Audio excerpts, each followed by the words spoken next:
Hi friends. അപ്പോൾ നമ്മൾ ഇന്ന് ആക്ച്വലി പറയാൻ പോകുന്നത് എന്താണെന്ന് വെച്ചിട്ടുണ്ടെങ്കിൽ ഇപ്പോൾ ഹാക്ടോബർ ഫെസ്റ്റ് നടന്നിട്ടിരിക്കുകയാണ്.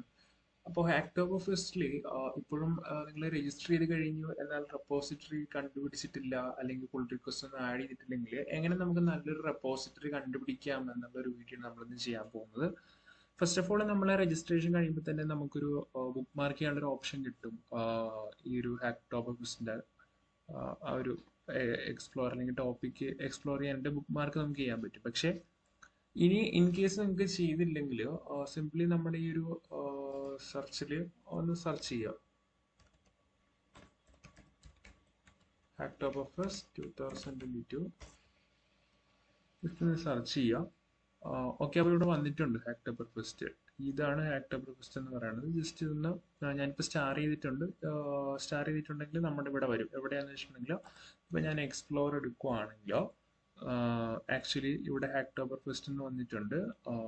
സോ ഇതിപ്പോൾ എൻ്റെ നെറ്റ് ഇച്ചിരി സ്ലോ ആണ്, അതുകൊണ്ട് കംപ്ലീറ്റ് ലോഡ് ആയിട്ടില്ല, ഇച്ചിരി താമസമുണ്ട്. അപ്പോൾ നമുക്ക് ഇവിടുന്ന് നമുക്ക് എക്സ്പ്ലോർ അങ്ങനെ എടുത്തു കഴിഞ്ഞാൽ ഹാക്ടോബർഫെസ്റ്റ് കിട്ടും. അതായത് എക്സ്പ്ലോർ കിടപ്പുള്ള. അപ്പോൾ നമ്മൾ ഹാക്ടോബർഫെസ്റ്റ് ക്ലിക്ക് ചെയ്യുക. ഓക്കെ, ഇനിയിപ്പോൾ ഹാക്ടോബർഫെസ്റ്റിലേക്ക് ലോഡാണ്. അപ്പോൾ ഇവിടെ നമുക്ക് ഹാക്ടോബർഫെസ്റ്റുമായിട്ട് ബന്ധപ്പെട്ട എല്ലാ റെപ്പോസിറ്ററീസും ഇവിടെ അവൈലബിൾ ആണ്. അപ്പോൾ നമുക്ക് ഇതിലേതെങ്കിലും ഇവിടെ വന്നിട്ട് ഏതെങ്കിലും റെപ്പോസിറ്ററി നമുക്ക് കോൺട്രിബ്യൂട്ട് ചെയ്യാം. ആക്ച്വലി ഇപ്പോൾ നിങ്ങൾക്ക് ഏതെങ്കിലും ഒരു സ്പെസിഫിക് ലാംഗ്വേജ് ആണ് അറിയേണ്ടത്, അപ്പോൾ ആ ഒരു ലാംഗ്വേജിലാണ് നമുക്ക് കോൺട്രിബ്യൂട്ട് ചെയ്യണമെങ്കിൽ ഇവിടെ ഒരു ഓപ്ഷൻ ഉണ്ട്. ദാറ്റ് വിൽ ബി, ഇപ്പോൾ എനിക്ക് HTML ആണെങ്കിൽ ജസ്റ്റ് HTML സ്വിച്ച് ചെയ്തിട്ടുണ്ടെങ്കിൽ HTML വെച്ച് ചെയ്ത പ്രൊജക്റ്റുകൾ അപ്പോൾ എനിക്ക് ഇതിൽ കോൺട്രിബ്യൂട്ട് ചെയ്യാനായിട്ട് പറ്റും. സോ ഇതാണ് ആക്ച്വലി ഇങ്ങനെയാണ് നമ്മൾ ഒരു റെപ്പോസിറ്ററി കണ്ടുപിടിക്കേണ്ടതും അതിലേക്ക് കോൺട്രിബ്യൂട്ട് ചെയ്യുക. എന്നാൽ ബിഗിണർ ആയിട്ടുള്ള ഒരാൾക്ക് വളരെ സിമ്പിൾ ആയിട്ടുള്ള റെപ്പോസിറ്ററീസ് അല്ലെങ്കിൽ കണ്ടുപിടിക്കാനായിട്ട് ഒരു മെത്തേഡ് ഉണ്ട്. ആക്ച്വലി അതിനായിട്ട് നമ്മൾ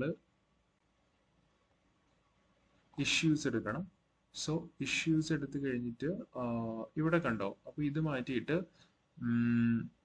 ആക്ച്വലി ഈ ഒരു ഓർഡർ മാറ്റിയിട്ട് നമ്മൾ ലേബൽ കൊടുക്കുക. ലേബൽ കോളൻ അതിൻ്റെ ഉള്ളിൽ ഹാക്ടോബർഫെസ്റ്റ്.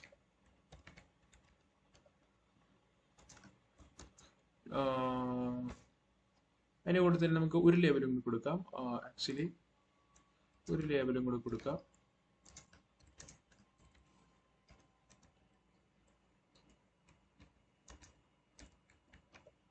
First issue. ഓക്കെ, അപ്പോൾ ഇങ്ങനെ കൊടുക്കുവാണെങ്കിൽ ആക്ച്വലി സിമ്പിൾ ആയിട്ടുള്ള കുറച്ച് റെപ്പോസിറ്ററീസ് നമുക്ക് അവൈലബിൾ ആയിരിക്കും. സോ അത് വെച്ചിട്ട് നമുക്ക് അതിൽ വർക്ക് ഓൺ ചെയ്ത് നോക്കാം. ഇൻ കേസ് നിങ്ങൾക്ക് എന്തെങ്കിലും ചെറിയ ചെറിയ ഇതേ കിട്ടുള്ളൂ. അപ്പോൾ അങ്ങനെ നമുക്ക് സെർച്ച് ചെയ്ത് റെപ്പോസിറ്ററീസ് നമുക്ക് കണ്ടുപിടിക്കാൻ പറ്റും. സോ ഇത് കഴിഞ്ഞിട്ട് ഒരു വേറൊരു മെത്തേഡ് കൂടി ഉണ്ട് ആക്ച്വലി. അപ്പോൾ അടുത്തതായിട്ട് നമുക്ക് ഇപ്പോൾ github.com/search എന്ന് പറയുന്ന പേജിൽ നമുക്ക് ആക്ച്വലി കണ്ടുപിടിക്കാനായിട്ട് പറ്റും. അപ്പോൾ ഇവിടെ വരുവാണെങ്കിൽ അഡ്വാൻസ്ഡ് സെർച്ച് എന്ന് പറയുന്ന ഒരു ലിങ്ക് ഉണ്ട്. അപ്പോൾ ഇതിൽ കയറുമ്പോൾ ആക്ച്വലി നമുക്ക് നമ്മുടെ ഇതിനനുസരിച്ച് സെർച്ച് ചെയ്യാൻ പറ്റും. അതായത് ഇപ്പോൾ ആക്ച്വലി ഏത് ലാംഗ്വേജ് സെലക്ട് ചെയ്യണം, അതുപോലെ തന്നെ അതിൻ്റെ സൈസ്, പിന്നെ പബ്ലിഷ്ഡ് ഡേറ്റ്, അതായത് അങ്ങനെയൊക്കെ ചെയ്യുന്നതിലൂടെ നമുക്കിപ്പോൾ ഇനാക്റ്റീവ് ആയിട്ടുള്ള റെപ്പോസിറ്ററീസ് ഒക്കെ നമുക്ക് ഒഴിവാക്കാൻ പറ്റും. കാര്യം പബ്ലിഷ്ഡ് ഡേറ്റും ഇവിടെ പുഷ്ഡ് ഡേറ്റ് ആണ്, പുഷ് ചെയ്ത ഡേറ്റും പിന്നെ ക്രിയേറ്റ് ചെയ്ത ഡേറ്റും അങ്ങനെയൊക്കെ ചെയ്യുമ്പോൾ ഇനാക്റ്റീവ് ആയിട്ട് കിടക്കുന്ന റെപ്പോസിറ്ററീസ് ആക്ച്വലി നമുക്ക് ഒഴിവാക്കാൻ പറ്റും. അതുപോലെ തന്നെ നമുക്ക് ഇവിടെ ഒരു ഓപ്ഷൻ ഉണ്ട് ലേബൽ, അത് ഹാക്ടോബർ കൊടുക്കുക. സോ ഇങ്ങനത്തെ രീതിയിൽ നമുക്ക് സെർച്ച് ചെയ്യാൻ പറ്റും. സോ ഇങ്ങനെയാണ് നമ്മൾ ആക്ച്വലി റെപ്പോസിറ്ററീസ് കണ്ടുപിടിക്കുക. ഈ പറയുന്ന മെത്തേഡുകൾ ഉപയോഗിച്ച് നമുക്ക് റെപ്പോസിറ്ററീസ് നമ്മുടെ കൺവീനിയൻസ് അനുസരിച്ച് കണ്ടുപിടിക്കാൻ പറ്റും.